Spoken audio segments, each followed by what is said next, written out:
సాధారణంగా ఇండస్ట్రీలో ఒక స్టార్ హీరోస్కి ఉన్న పాపులారిటీ అంతా ఇంతా కాదు. ఆ స్టార్ హీరో ఎవరితోనైనా డేటింగ్ చేస్తున్నాడు అని తెలిస్తే ఫ్యాన్స్ అందరూ ఆమెను వదినలానే ట్రీట్ చేస్తారు. హీరోకి ఎంత గౌరవం ఇస్తారో ఆమెకు కూడా అంతే గౌరవం ఇస్తారు. వారిద్దరూ ఎప్పుడెప్పుడు పెళ్లి చేసుకుంటారా అని 1000 కళ్ళతో వీరే ఎదురు చూస్తూ ఉంటారు. ఇక ఏదైనా జరిగి ఆ జంట విడిపోతే వారికన్నా ఎక్కువ అభిమానులే బాధపడుతూ ఉంటారు. స్టార్ హీరోల విషయంలో ఇది జరిగితే ఆశ్చర్యపోనవసరం లేదు.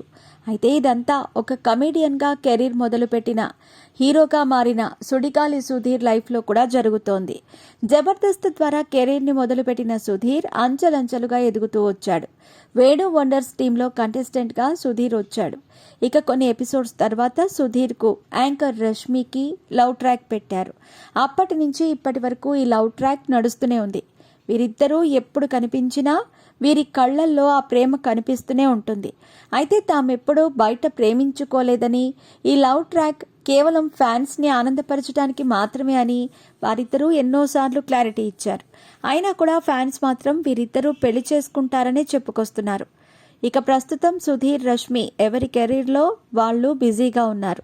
సుధీర్ ఒక పక్క షోస్ చేస్తూనే ఇంకో పక్క సినిమాలు కూడా చేస్తున్నాడు. సుధీర్ నటిస్తున్న తాజా చిత్రం గోట్ ఆర్థిక సమస్యల వల్ల ఆగిపోయిందని సమాచారం. అందుకే ఆ సినిమాను పక్కన పెట్టి మళ్ళీ యాంకర్గా బిజీగా మారాడు. ఇక రష్మి కూడా ఒక పక్క సినిమాలు ఇంకో పక్క షోస్తో తీరిక లేకుండా పనిచేస్తోంది. ఈ జంట ఎక్కడ కనిపించినా వీరికి ఎదురయ్యే మొదటి ప్రశ్న పెళ్ళెప్పుడు అని. ఇదంతా పక్కన పెడితే ఇటీవల సుధీర్ పెళ్లి వార్తలు రచ్చ చేస్తున్న విషయం తెలిసిందే. ఒక నిర్మాత కూతురితో సుధీర్ పెళ్లి జరుగుతున్నట్టు పుకార్లు షికారు చేస్తున్నాయి. రష్మితో సుధీర్ మాత్రం ఇంకా తన పెళ్లిపై క్లారిటీ ఇవ్వలేదు. అయితే అందుతున్న సమాచారం ప్రకారం వీరిద్దరూ విడిపోయారట. కొన్ని విభేదాల వల్ల ఈ జంట విడిపోయినట్టు టాక్ నడుస్తోంది. తాజాగా ఒక షోలో సుధీర్తో విడిపోవటానికి గల కారణాలను రష్మి చెప్పుకొచ్చింది. కరెక్ట్గా ప్రపోజ్ చేయటం రాక మన కళ్ళెదురుగానే ఇద్దరు విడిపోయారు. వారే సుధీర్, రష్మి. అసలు ఎలా ప్రపోజ్ చేశావు, ఎందుకు విడిపోవాల్సి వచ్చింది అని రామ్ ప్రసాద్ రష్మిని అడగ్గా, మనసు అనేది ఒక ఇల్లులా ఉండాలి, కొంతమందికి హోటల్లా ఉంటుంది, ఎక్కువ మంది ఉంటారు కాబట్టి బయటకు రావాల్సి వచ్చింది అని చెప్పుకొచ్చింది.